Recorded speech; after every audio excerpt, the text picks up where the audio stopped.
بسم اللہ الرحمن الرحیم۔ جب سے چندریان 3 نے جو ہندوستان کا خلائی جہاز تھا چاند کے اوپر لینڈنگ کی ہے کامیابی کے ساتھ میں، تو اس وقت سے پورے ہندوستان کے اندر تو خوشی کا ماحول ہے ہی، پوری دنیا کے اندر شور ہنگامہ ہے اور لوگوں کی نگاہیں ہندوستان کے اوپر گڑی ہوئی ہیں۔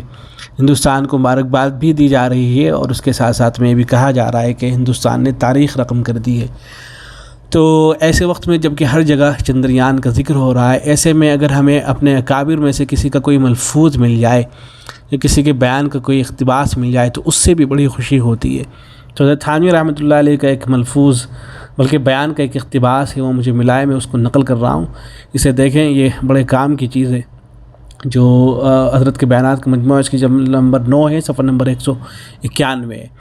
مریخ پر آبادی کا ذکر ہو رہا ہے۔ تھانوی رحمۃ اللہ علیہ کا انتقال 20 جولائی 1943 کو ہو گیا ہے، اور مریخ وغیرہ پہ جو لینڈنگ ہوئی ہے وہ بہت بعد میں ہوئی ہے، 1971 میں غالباً ہوئی ہے، اور چاند پر لینڈنگ 1969 میں شاید ہوئی ہے۔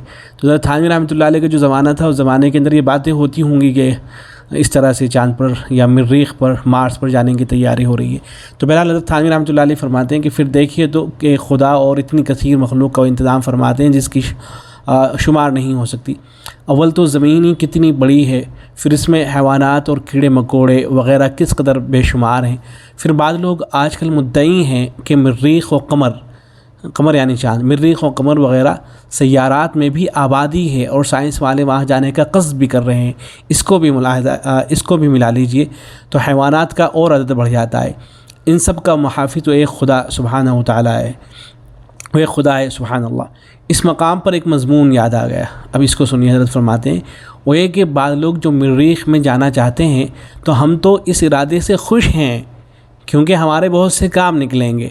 اول تو معراج سے اشکال رفع ہوگا، جو بہت سے لوگوں کی طرف سے اعتراض کیا جاتا ہے کہ کیسے ممکن ہے کہ ایک رات میں اتنی چیزوں کو دیکھ لیا جائے اور پھر واپسی بھی ہو جائے، تو معراج سے اشکال رفع ہوگا۔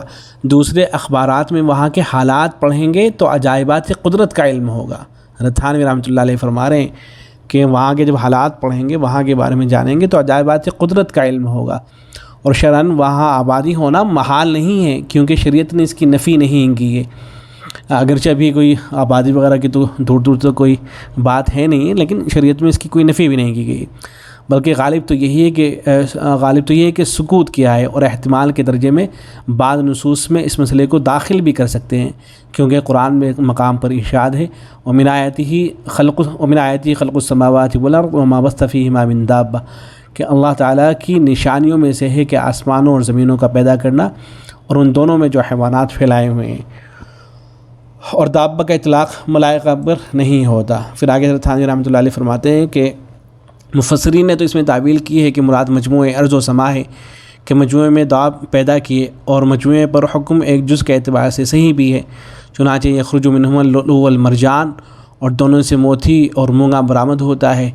تو اس میں مفسرین نے یہی تعبیل کی ہے۔ بہرحال ممکن ہے کہ سیارات میں بھی کوئی حیوانی مخلوق ہو، اور اس سے اہل سائنس کا غرور تو ٹوٹا کیونکہ وہ اہل مریخ کو اپنے سے عاقل مانتے ہیں۔ پھر اس کے ساتھ سماوات اور اجرام علویہ کی مخلوق ملا لو، اور اس کے بعد کشف کو بھی ملا لو۔ عبد الکریم جیلی کا کشف ہے کہ ایک دریا زمین و آسمان سے باہر ہے، جس کی ایک موج 7 آسمان و زمین سے 10 لاکھ حصہ زیادہ ہے، مگر اس کی موج آسمان و زمین کے ساتھ ٹکرا جائے تو سب غرق ہو جائیں، مگر ملائکہ اس کی موجوں کو تھامے ہوئے ہیں تاکہ آسمان و زمین سے نہ ٹکرائیں، اور اس دریا میں نہ معلوم کتنی مخلوق دریائی ہوگی۔ تو حق تعالیٰ کی کیسی قدرت ہے کہ اپنی تمام مخلوق کی حفاظت اور کافی انتظام فرماتے ہیں، اور واقعی اگر وہ حفاظت نہ فرمائے تو ہم کیا کر سکتے ہیں۔ بہرحال اس طرح کے جو سائنسی انکشافات ہوتے ہیں یا اس طرح کی چیزیں جب سامنے آتی ہیں تو ان سے فائدہ ہی ہوتا ہے، کوئی نقصان تو ہوتا نہیں ہے، اس لیے کہ اللہ تبارک و تعالیٰ کے جو عجائبات قدرت ہیں وہ معلوم ہوتی ہیں، اور اس کے ساتھ ساتھ جو مذہب ہے، مذہب اسلام ہے، اس کی حقانیت مزید نکھر کے لوگوں کے سامنے آتی ہے کہ اللہ تبارک و تعالیٰ نے جن چیزوں کا ذکر کیا ہے وہ مزید واضح ہو کر ہمارے سامنے ہوتی جا رہی ہے۔ السلام علیکم ورحمۃ اللہ۔